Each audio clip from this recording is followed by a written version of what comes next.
Hi, and welcome to Chatting with the Word. My name is Michelle. My name's Kathy. And my name's Sydney. And as you guys know, we are a Christian-based talk show that we just come together and talk about things of God. And today we're going to be talking about worship. As you know, previously we've been talking about prayer, we've been talking about praise, we've been talking about reading your Bible. So it's only natural that we talk today about worship. And we have a special guest, in case you guys haven't seen, Sydney here is going to lead us in worship. So right now, I'm going to turn it over to Sydney, and she's going to sing us an awesome song. Right, Sydney? Yeah. Cool. I hope y'all are ready. It's going to be amazing.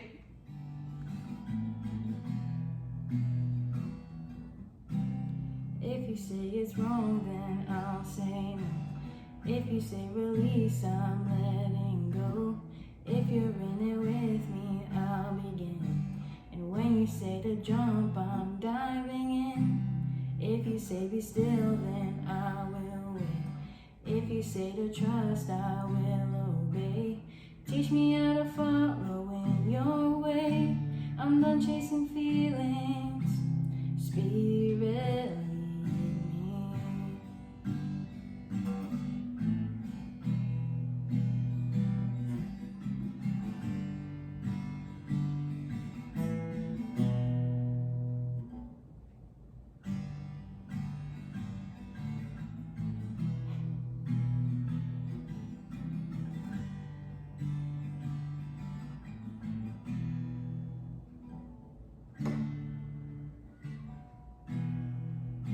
When all hope is gone and your word is all I got, I have to believe you still bring water from the rock to satisfy my thirst, to love me at my worst.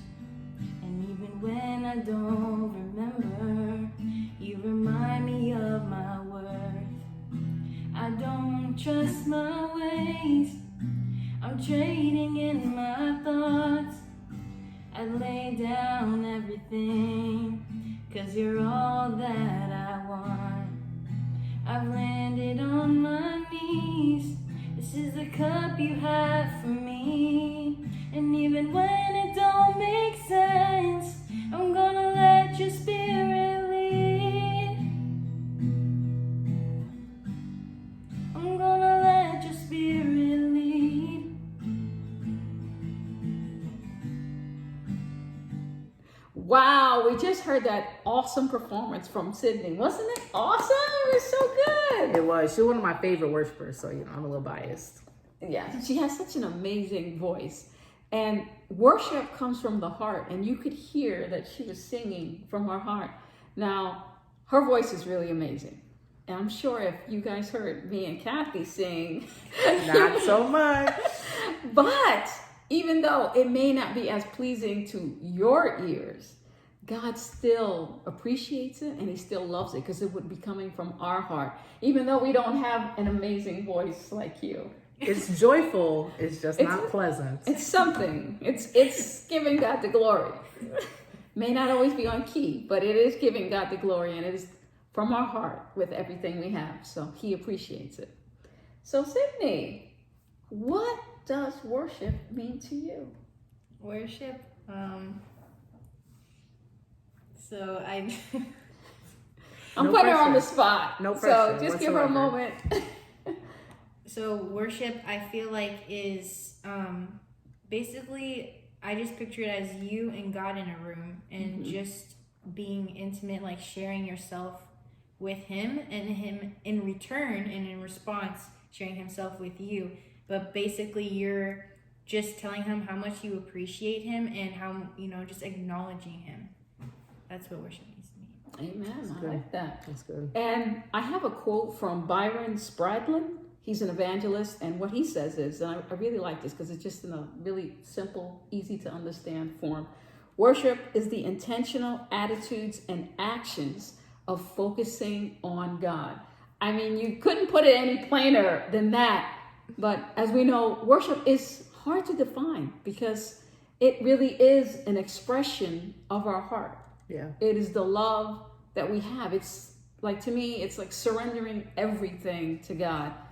Yes, you're giving him the glory. Yes, you're giving him the praise, but it's just so much more. Your spirit is connecting with his spirit, and it's just such an intense level of love that it's hard to really put it into words. And I like to say it's an outward expression of an inward assurance that you have from God.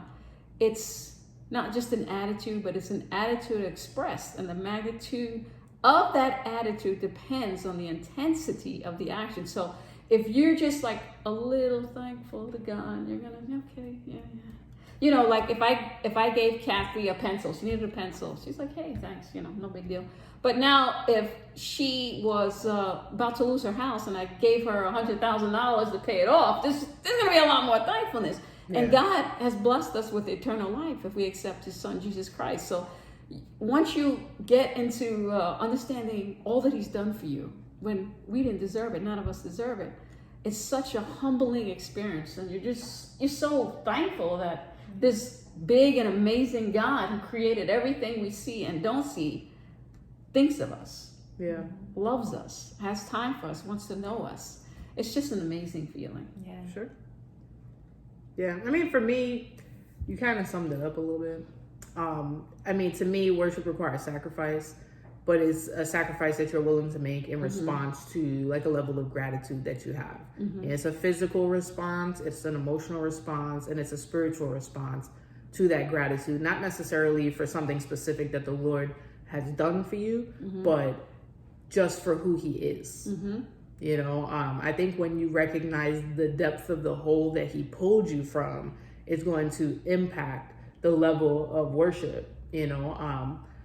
But until he really makes himself real to you and really shows you who he is, and let me preface that by saying you have to let him. He has already given you a million reasons and ways of knowing how good he is. Yes. But, you know, once you really grab a hold of that, then the level of worship really is going to start to change. And, you know, for me, worship is a lifestyle. Exactly. You know, and I know that's very cliche. I've seen it on shirts and things like that. That's very cliche. But it really is, because the Lord's not necessarily always asking you to do things you don't want to do. You know, sometimes the sacrifice is using your voice where you already enjoy being. For me, I play softball, and the Lord really started to push me outside of my comfort zone.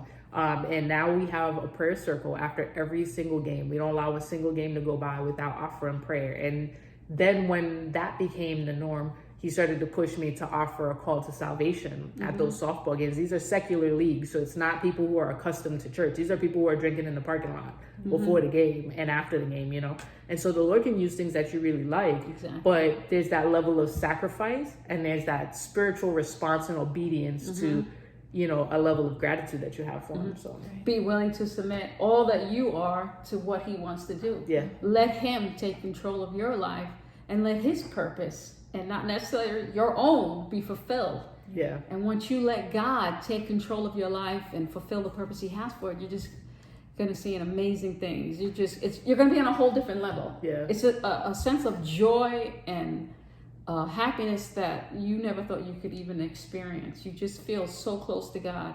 The more you allow him to draw you in, and you keep saying yes, the more yeses, and as you said before, the more you're obedient to him, oh man, just the closer you get, and the more intense your relationship becomes. You just really feel so close, like you're just walking side by side, and that's just the best feeling. And that's basically just worship. That's why we say it is a lifestyle, because it's being willing to surrender to him and not saying, you know what, no, God, I don't want to do that. I want to do what I want to do. But you're saying, you know what, I realize there's something greater than me. He's done so much for me. You know, I didn't deserve anything. And even if he never does another thing in my life, just the fact that he sent his only son to die for me so that I can have eternal life, that's enough right there. Yeah, for sure. Yeah, I mean, it's important to realize when we talk about lifestyle that it means that it goes beyond the four walls of the church. You know what I mean? Oftentimes we think of worship as like we have a worship leader, we have a band, they're singing the song I like, you know. But that's not necessarily all that there is to it. There's the worship that you have when you're in your prayer closet by yourself, when you're in the room by yourself. There's the worship that you have when you're singing songs in the car. There's a worship that you have when you're glorifying God by telling somebody about something that he's done for you. You know, there's different levels to worship, but the most important idea to it is that it's not confined to that hour and a half. Exactly. Or let's go back, that 30 minutes. That's a part of the hour and a half that we spend at church on Sunday mornings. You know, it's something that happens randomly throughout the day. We worship it. Sometimes it's spontaneous, but it has to also be intentional. There's times that you have to schedule intentional worship. And then there's those spontaneous moments where you're just like, man, God, the sun shined just right, and I remembered the hole you pulled me out of, and I appreciate it, you know. And you know what else is amazing about worship? And this is going back to, we've all been on a mission trip to Honduras. You don't even have to know exactly what they're saying when they sing, if it's in a different language, is what I mean. So in Honduras, they speak Spanish. And me and Kathy really don't speak Spanish. Now, Sydney here, she has a leg up on us. Yeah, me un poquito. She, mucho. I don't even know how to say it. So, but the worship, you don't just have to understand what they're saying. It touches your spirit. It touches your soul. Yep. And you just feel it. I'm telling you, every time we've gone to Honduras, that worship touches me. Yeah. And God always shows up and shows me something amazing. Yeah. Every single time. And do I know what they're saying? Not a clue. Once in a while, I'll get one word, you know. I understand one word here, one word there. Yeah. But let's say a whole song, I may understand 4 words. That's it. Yeah. So, but you still feel the presence of God. It's still amazing. I don't know. Is it? Yeah, I mean, it's really incredible just to see people just like so like in love with God and just willing to just give their all in every single service. It's not just like one big service. It's like whether they have like a few people or they have a bunch of people, it's always 100%. Yes. So yeah. What about you during your Honduras trips during worship? I don't know, you know, the first time I got, you know, the flesh part kind of overtook, you know. I was feeling like, man, I don't know the song. You know, I mean, I love worship, you know, I love the songs. I love being able to use those songs as my language to the Lord when I don't know any other way to express it, you know. So I know I got caught up in my flesh, but there came a point in time where I realized, like, man, these people show up every day of the week, and they don't have desk jobs like we got. They don't have air conditioning in the house, and they're not driving to church. They're walking miles to church after working for hours in the coffee field. There's moms toting along 4 and 5 kids, walking to church, walking hours to get there, and they're doing it every day. And we complain about maybe a Sunday morning, or you want to throw an extra Tuesday in there this week. I don't know if I could do that. I'm too tired. You know what I'm saying? And so it was when I really saw like the lengths that they went to worship corporately, that really started to transition me from like singing the songs. Actually, I still don't know the words to some of the songs, but I worship to them in my car. Like I know the idea of the song, and actually some of those songs, I don't know, Spanish worship, there's just something really intimate about the lyrics, you know. So I really enjoy it, but it took me a little while to get there, and it's gonna take, if you're new to this, it's gonna take some time. Like, we all are so accustomed to putting ourselves first. And we all are so accustomed to giving gratitude to people for something that they specifically did. And this is a whole different idea. This is giving gratitude to God just for being God. Not for something that he did for you, not for answering a prayer. This is simply based off of his identity is enough for me. And so it takes some time to get accustomed to that. And, you know, sacrificing of yourself always takes some getting used to. So, but it's all worth it. Yeah. Definitely. Yeah, it's really important though. Like, we always like to give a little bit of the word so that, you know, everything we talk about is biblical. We're not coming up with our opinions and things like that. And the verse that I came across actually was Isaiah 29. It's a long passage, 13 through 16. But there's this one part that really stands out, and it says, because this people draw near with their mouth and honor me with their lips, while their hearts are far from me, and their fear of me is a commandment taught by men. Now, that's not the end of the passage. Go back and read it yourself. But that part stood out the most to me because it speaks to what we might see on a Sunday morning, but not see in our prayer closet, right? My heart needs to be aligned with, so it's my spiritual response. My heart responds in addition to my physical response to the raising of my hands, not one or the other, but a combination of the two. So, Yeah, and sometimes, people, they go to church because maybe their grandmother has them going to church, or they go to church because they've done that since they were a little kid, and their heart necessarily isn't there. They're just doing it as the action to do it. Is that Sunday? That's what you do. You go to church. And people need to understand that God is real. Worship is real. But you have to allow him to come in to meet you. Come in to know him. You have to open yourself up to God. You have to come from a place of love. I mean, he's such a good God, such a merciful and wonderful, loving God. Take time to know him.